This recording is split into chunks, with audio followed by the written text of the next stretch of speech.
Hello, thank you all for coming to this session. Cyber espionage capabilities may appear to be still limited to the biggest countries, and we often hear about China-aligned or Russia-aligned threat actors. On the other hand, it's known that smaller countries are buying capabilities from private sector offensive actors such as NSO or Condiru. But what about capabilities developed in-house? We rarely hear about that, and even less about Belarus-aligned threat actors. So for the first time publicly, I'm going to introduce MoustachedBouncer with the bad guy on the right. He has some fancy tools in his bag of tricks. For example, he is able to do adversary-in-the-middle attacks to compromise very specific people. First, a quick presentation of myself. I've been working at ESET as a malware researcher since 2016. For those who don't know the company, ESET is the largest endpoint security vendor based in the EU. And you may have heard about some of our big research last year at Black Hat when my colleagues presented about Industrial 2, which was an attempt by SORM to take down electricity in Ukraine in April 2022. We have been working very hard to protect Ukraine from Russia-aligned threat actors for the past 10 years, and even more since the beginning of the war. And myself, I'm mostly focused on targeted attack and do technical research on groups such as Tiola and the Dukes. And here is my email in case you want to send questions after the talk. So let's start. This presentation is divided in 5 sections. And in the first one, let's see who is MoustachedBouncer. So our latest interest into the group started around the Russian invasion of Ukraine in February 2022. It turns out that MoustachedBouncer targeted the foreign embassies of a European country in Belarus just 4 days after the invasion, and this immediately triggered our attention. However, MoustachedBouncer didn't start operating in 2022, and actually the earliest sample we found was uploaded in 2014 on VirusTotal. And it was just in 2018 that one of my colleagues first uncovered the group when they targeted one of our customers in Belarus. I take this opportunity to thank all my colleagues at ESET Research who helped me to better understand MoustachedBouncer operations. And then in 2020, the group acquired a new capability, and they are now able to do adversary-in-the-middle attacks. Then the group stayed active during 2022, and in July, we detected a campaign against diplomats of an EU country in Belarus. And finally, in October that year, we were able to link MoustachedBouncer to another cyber espionage group known as Winter Wyvern. More on that in the first section of this presentation. And of course, MoustachedBouncer have been also active in 2023, but without major changes in the TTPs. Overall, this means the group have been operating for almost 10 years, targeting foreign diplomats in Belarus without gaining much public attention until today. Based on ESET telemetry data that we have reviewed, we found out that MoustachedBouncer only targets foreign diplomats stationed in Belarus. That means the group is engaged in surveillance and probably counter-espionage within the border of the country. But where do those foreign diplomats come from? We actually identify different countries being targeted. Some are African countries, other South Asian countries, and also countries in Europe and the EU. We have highlighted the whole region because we don't want to disclose exactly which countries were targeted. And our research is based on ESET telemetry data, so of course we don't have full visibility on all targets, and as such, it is difficult to assess if MoustachedBouncer targets all foreign diplomats in Belarus or only those of a few selected countries. MoustachedBouncer operations have interesting characteristics. First, the group uses adversary-in-the-middle attacks in order to compromise their targets. Usually, this technique is used by state-backed groups doing surveillance in a specific country. I will give more details about that in a few slides. Second, they're using several different malware families from big and modular C++ implants to simple tools in Go. And third, MoustachedBouncer use quite unusual network protocols for command and control communications. They're leveraging main protocols such as SMTP and IMAP. They also do DNS tunneling and are also using SMB in conjunction with adversary-in-the-middle attacks.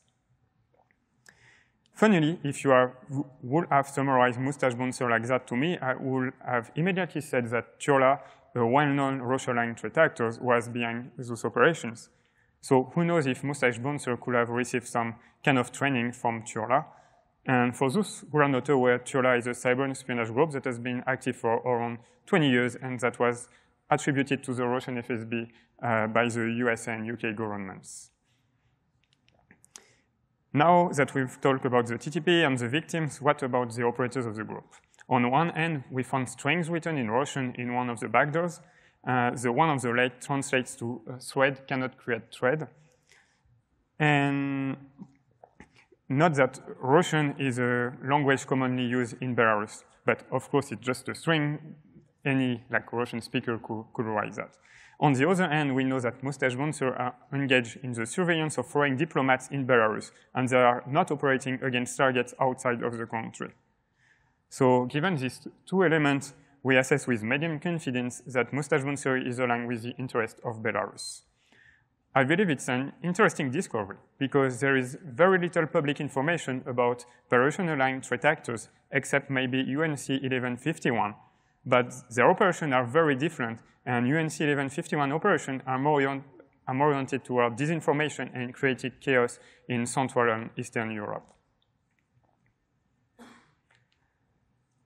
Now, let's deep dive into adversary in the middle attacks, which enables MoustachedBouncer to compromise their targets. First, what is an adversary in the middle attack? For those who have been in the field for a long time, that's exactly what we use to name mine in the middle. As its name indicates, it consists in an attacker being positioned between two network devices that are communicating between each other. The goal is to listen to the traffic and, if possible, to modify it. Both listening and modifying the traffic are not always possible. For example, TLS encryption could prevent this kind of attack. And it's not the first time that I've investigated a cyber espionage group using AitM attacks in the wild.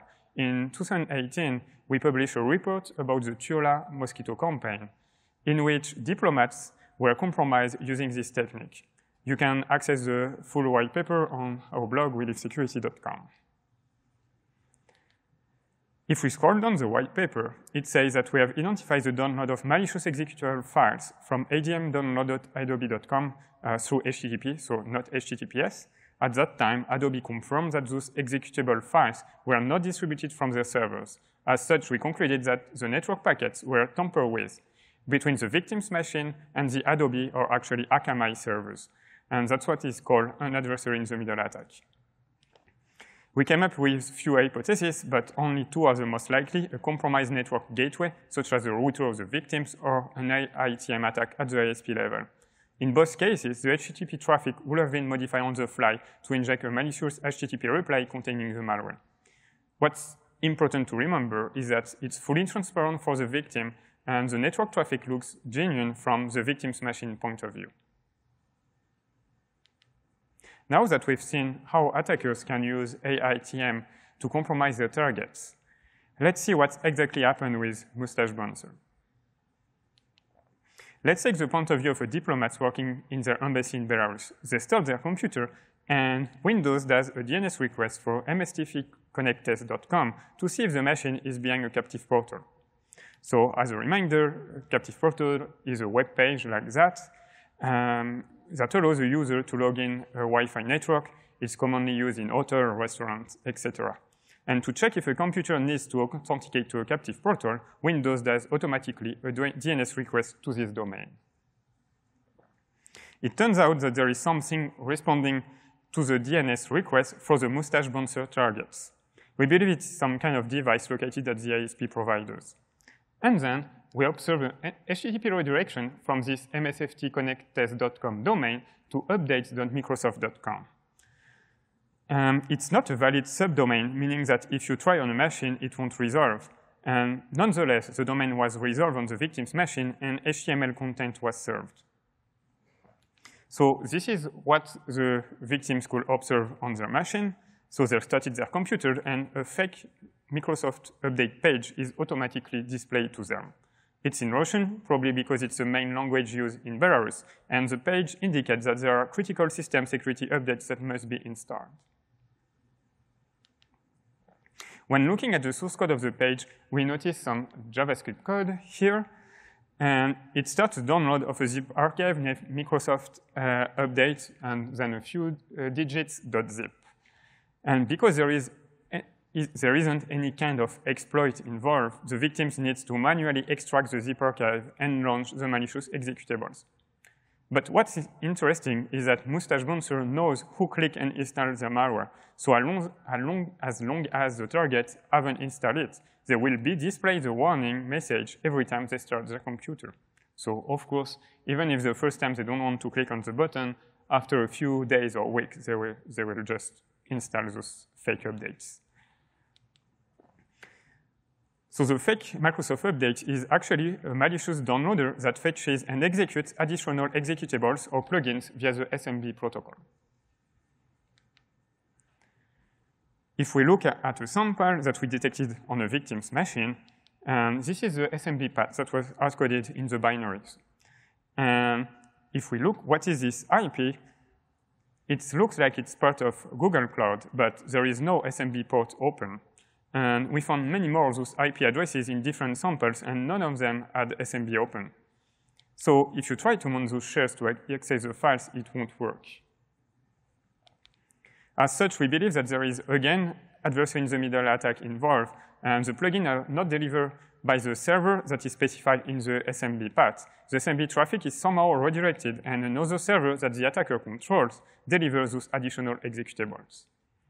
We were able to capture SMB traffic from a compromised machine, and we noted that the name of the server that it's actually replying to the SMB traffic was Scali, so it's kind of funny. And also, it's also funny because some of the hard-coded IP addresses were clearly Windows machines, so it could not be like some Kali server. But unfortunately, we didn't discover the real IP address of these Kali servers, and anyway, it could be behind like a NAT in a private range. Another interesting thing is that the exfiltration is also done via SMB and the AITM attack. As such, there is no infrastructure that can be easily taken down or blocked. Attackers are modifying the CNC IP addresses all the time, and it doesn't matter for them because they intercept all the traffic, so they can gather data, whatever the IP is. So we know that the network traffic is intercepted and modified between the victim's machine and the SMB or web server. So there are two main possibilities. So same possibilities as I talked about when I mentioned the Mosquito campaign. It can be the router of the target that was compromised, or the tampering could be done at the ISP level with so-called lawful interception devices or deep packet inspection devices. So the IP addresses used by the compromised embassies seem to be residential, and it's not easy to know that those are the embassy exit IP address, except if you have access to the list of customers of the country ISP. And second, we didn't notice any admin interface exposed on those IP addresses, so it seems unlikely that those routers could have been compromised remotely. Then let's explore public information about deep packet inspection devices in Belarus. There is an article from Bloomberg who claims that Belarus bought Soundvine devices to filter internet traffic, even if the deal has reportedly been canceled a few days after this article. Those kind of devices can also be used to inject network packets. And actually, it was demonstrated by Citizen Lab in their bad traffic investigation in 2018. I encourage you to read it if you're interested in the topic. It's very interesting and shows how DPI devices can be abused for espionage. Second, there is this report from Amnesty International, and it states that all ISPs in Belarus must install SORM devices. SORM is a system of operative investigation measures which is developed and deployed in Russia. It's a lawful interception system that enables to listen and tamper with the network traffic at scale. Those two articles tell us that Belarus has the ability to do AITM at the ISP level, or lawful interception, in other words, if they wanted to. So given the DPI capabilities that Belarus has, we believe that the adversary-in-the-middle attack is done at the ISP level. However, we cannot fully discard the compromised router option. It would still be possible that the router were compromised via physical access, and we were not able to do any forensic on those devices. As a reminder, all targeted devices were physically in Belarus, So yeah, that's still a possibility. And finally, it's important to note that the AitM only works for specific IP addresses. It's not possible to reproduce this chain by using a random VPN IP address in Belarus. So they really know which IP they are targeting. Let's go back to the end of the infection chain, which is a toolset we have named Disco. So Disco is developed in Golang, has been used since 2020, and this is the implant used in conjunction with the AitM attacks. In most Disco samples, the function names are not stripped, which help the analysis. And this is the main function from the first stage downloader that was delivered via the fake Windows Update page. As you can see, it creates a scheduled task to run an executable located on an hard-coded SMB path every minute.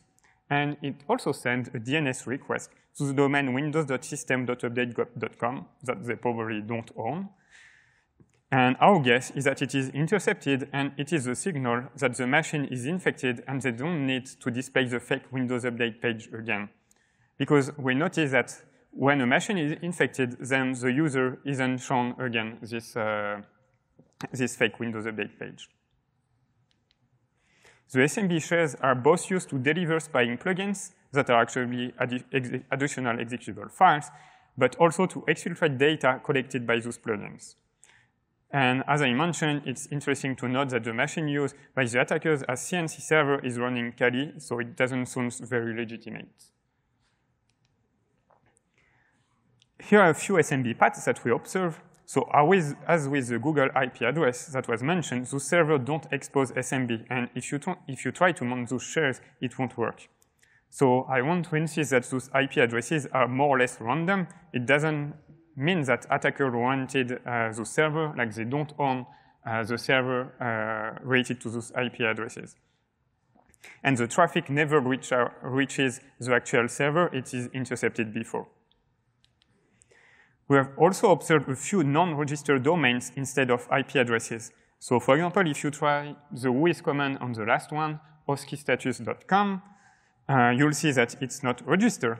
But nonetheless, ESET telemetry recorded that on a victim machine, this domain resolved to a real IP address located in China. So the victim's machine was really able to get a DNS reply for this non-existent domain. And on a side note, we've registered the first domain, so of course now it's resolving for everyone. Different Golang plugins are delivered via the SMB shares. We found a screenshotter, a tool to execute PowerShell scripts, also a recent file stealer, or local privilege escalation tools that exploit a known vulnerability, and finally a reverse proxy based on the RefSox project, which is on GitHub. This set of plugins shows that MoustachedBouncer's main motivation is spying on their targets and steal confidential information. Let's move on to the technical analysis of the second implant MoustachedBouncer operates. We named it NineClub because one of the C++ class was named NineClub by its developer, as you can see in those LTTI information. NineClub is a modular backdoor implemented in C++, and it's used since at least 2014. We have never observed NineClub used at the same time as Disco, and it was never used at the same time as address in the middle attacks. And we don't know how it is actually installed on the victim's machine. Our guess is that it is used against the targets who are protected by an end-to-end encrypted tunnel or VPN, for which it's not possible to do the redirection trick. So there are actually a few samples of NineClub on VirusTotal, and the oldest one was uploaded in November 2014 from Ukraine. And as you can see, its file name indicates that MoustachedBouncer tried to make the target think it was an update for a NISET product. There is a not-coded configuration in the malware. It's encrypted with bytes generated via an LCG algorithm. And once decrypted, we can see that there are a few file extensions and also 2 email addresses, which leads to the next slide. Yes. So capabilities of NineClub are quite simple and can be summarized in 2 points. It implements a file stealer. It exfiltrates files with the extensions that are included in the configuration, so it shows MoustachedBouncer is interested in Word, Excel, and PDF documents. The second capability is related to the command and control protocol. These days, most backdoors communicate with the CNC server using HTTP or HTTPS. In the case of NineClub, all communications are done via emails. They use the SMTP protocol to send emails, and they borrowed code from the CSMTP project, CSMTP library, sorry. And to clarify a little bit, the email addresses are the one from the configuration. They were created and are operated by the attackers. NineClub doesn't use the email address of the victim. And also note that in the version from 2014, there is no backdoor function to, for example, execute additional payloads. It's only a file stealer. So let's check in Wireshark what it looks like when NineClub exfiltrates a file. First, it authenticates to the mail server using the credentials from the configuration, and in this example, the email address was registered at sesnam.cz, which is a free email provider, and the from email field is also filled with this first email address. Then it sends the email address to the second. It sends the email to the second email address that was in the configuration, which was also registered at sesnam.cz. And we can guess that the sender email address is unique per victim, while the recipient email address is used by the operators to collect data from multiple victims. Then there are a few headers. They might look unique, but they are actually from the CSMTP library, so it's not a very good signal for network detection, as many software which are using the same library will have those headers. And finally, there is the file to exfiltrate, which is attached to the email. It's encrypted and then encoded in base64. The previous slides were a quick analysis of the NineClub version from 2014. In the next year, the implant has evolved a little bit. For example, they turned NineClub in a modular backdoor rather than strict file stealer. It means that NineClub can receive plugins via email in order to collect additional information from the victim's machine. And then in 2020, they introduced major changes in the architecture of the malware. So it was divided in 2 components, an orchestrator, which is responsible for the networking, and a module agent, which is responsible for loading additional modules. As you can see, both file names masquerade as variants of svchost.exe, a legitimate Windows component. The operators probably thought they can stay undetected with this little trick. And you might wonder how we link the new variant to the previous NineClub samples, and it turns out that they kept this log message in Russian and also part of other part of the source code. The configuration format was also modified. It was moved to an external file named gfl45.cfg and encrypted with RSA. We noticed that the RSA private key is hard-coded in the sample, so I'm not sure the advantage of using symmetric cryptography here. Once the encrypted configuration is in JSON, for example, there are file names, the module agent, and also the orchestrator named server here. Then we have an autodel option, which will uninstall NineClub after a given number of days. This can prevent incident responder from analyzing the samples if they analyze the machine too late. It's interesting because it shows that MoustachedBouncer have a certain level of sophistication and they are thinking about operational security. Then we scroll down again, and we have a section called transport about the command and control protocol. And funnily, this is the same word that is often used by Tiola to define the kind of network protocol used in the backdoor. It's not unique, but not very frequent.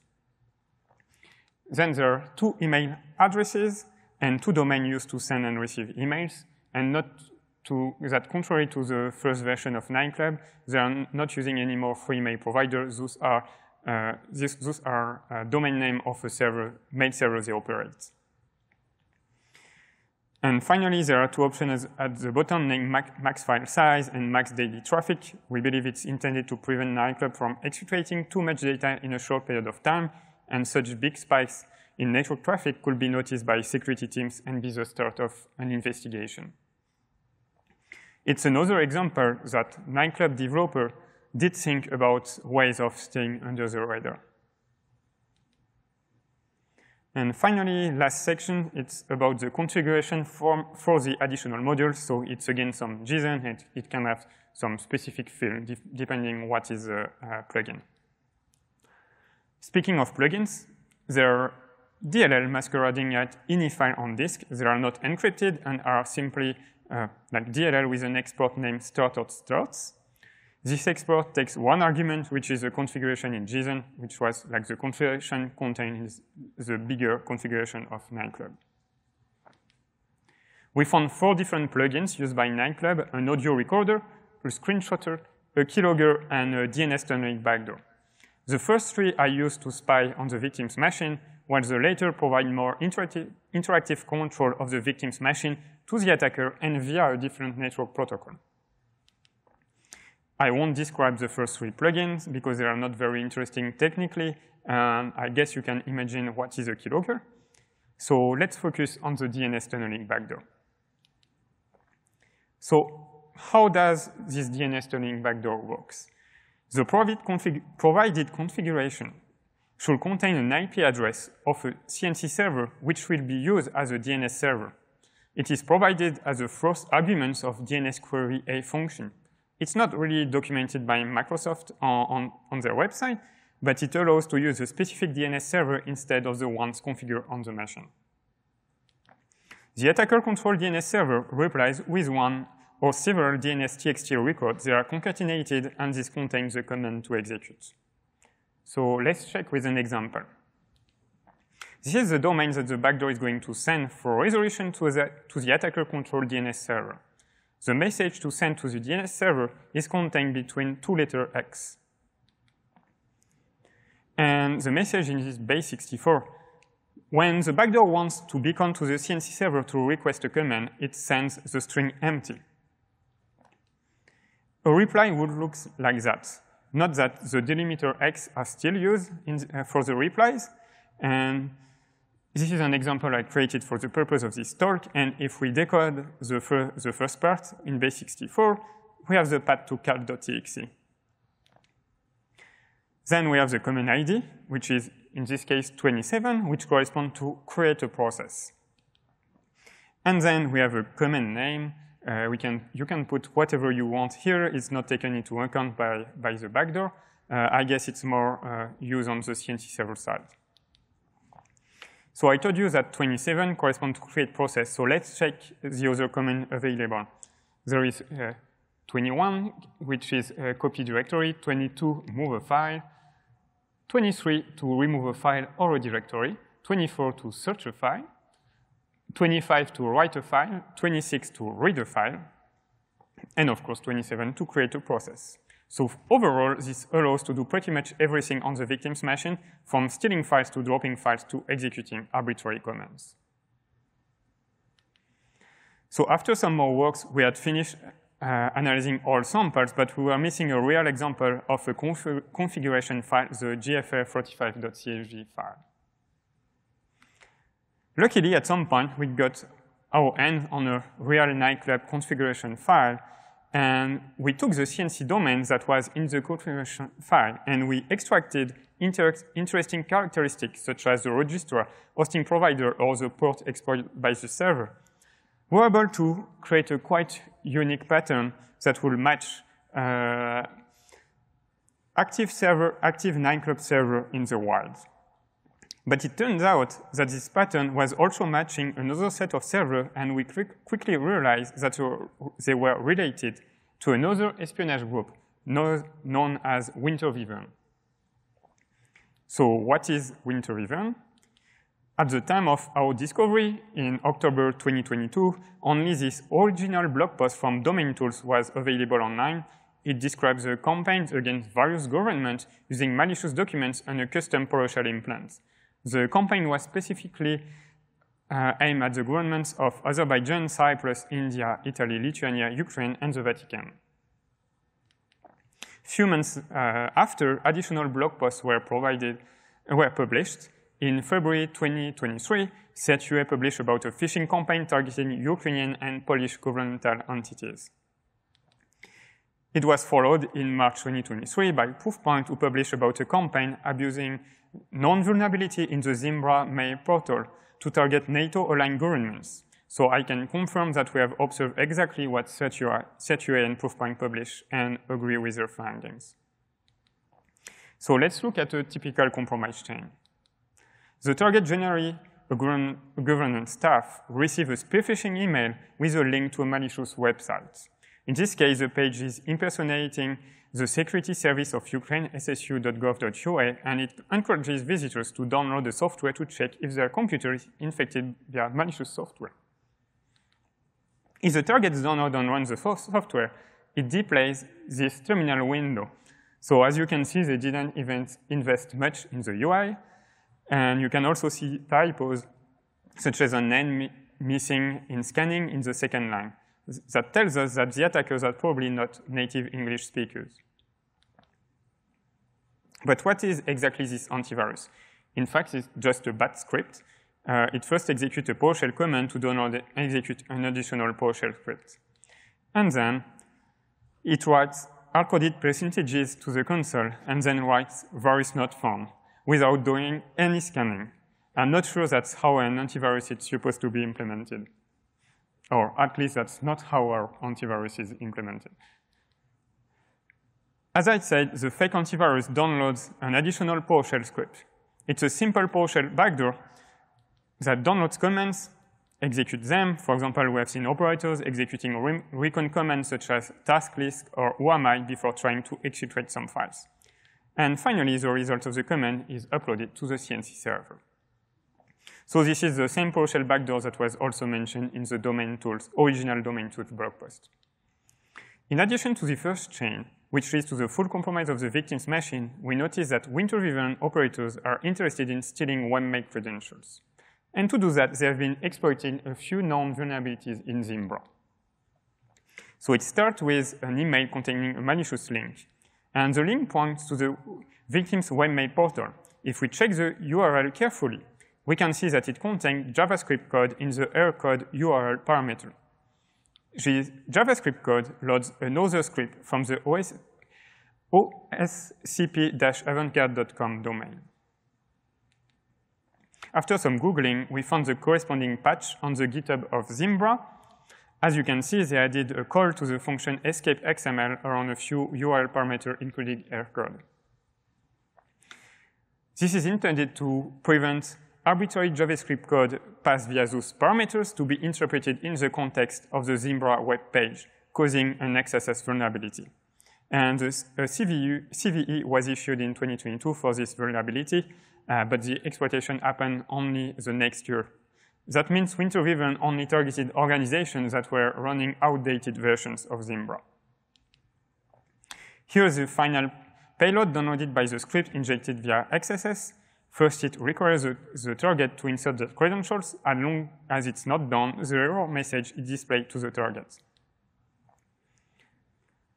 And after a few checks, it exfiltrates the credentials to a CNC server. Note that it also authenticates the victims to the real Zimbra mail portal at the same time, so the victim won't know anything wrong. They will be able to access their inbox right after they have filled their credentials in the malicious login form. To summarize, Winter-driven is a cyber espionage group targeting government staff in Europe and Asia. We found some links in the network infrastructure that leads us to believe that the group is related to MoustachedBouncer. They maybe collaborate with an entity that manage the two network infrastructure. However, it's important to note that Winter-driven operates against targets outside Belarus, so their objective is slightly different. Winter-driven mainly uses a simple PowerShell backdoor, and they are also doing spearphishing campaigns to steal webmail credentials using vulnerabilities in Zimbra. During this presentation, I described how attackers are operating and but can we do something to protect against MoustachedBouncer and Winter-driven? Actually, yes. First, when I presented Disco, I mentioned that plugins are delivered via SMB shares and that stolen data is also exfiltrated via those shares. So we advise to deny SMB traffic from the internal to external network, for example, using a firewall. And the good thing is that they could have prevented also the recent vulnerability in Outlook that exfiltrates NTLM hashes via SMB. Second, we suggest to always run an end-to-end encrypted VPN tunnel exiting in a trusted location when visiting an untrusted country. Ideally, this VPN tunnel should be out of band, meaning that it's not running on the endpoint devices. That way, it prevents any traffic from going outside the tunnel before the VPN has started, for example. And so that usual, important to patch internet-facing or edge devices. In the past year, there was this rule exchange saga that had a big impact on many organizations. And as a reminder, Winter Vision is only targeting unpatched Zimbra instances. They don't have access to zero-day exploits. Based on the initial DNS request made by NineClub, the DNS tunneling backdoor of NineClub, sorry, we created this node rule.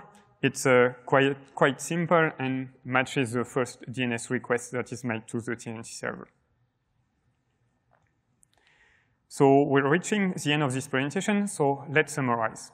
In order to compromise the target, MoustachedBouncer uses AitM attack, probably abusing lawful interception devices installed at the country ISP. We assess that MoustachedBouncer is aligned with the interest of Belarus, which is interesting given the nearly absence of public knowledge about their cyber capabilities. The targets of the group are foreign diplomats stationed in Belarus. We believe that they are engaged in the surveillance of those diplomats, maybe for counter-espionage purposes. MoustachedBouncer have been operating since 2014, and for the first time today, we have released information of the group, and as such, we can say that they were quite successful in flying under the radar. So if you'd like to get all technical details, please check our blog post. It's already live on welivesecurity.com. Thank you for your attention. I think we have some time for questions, or you can also join me in the wrap room.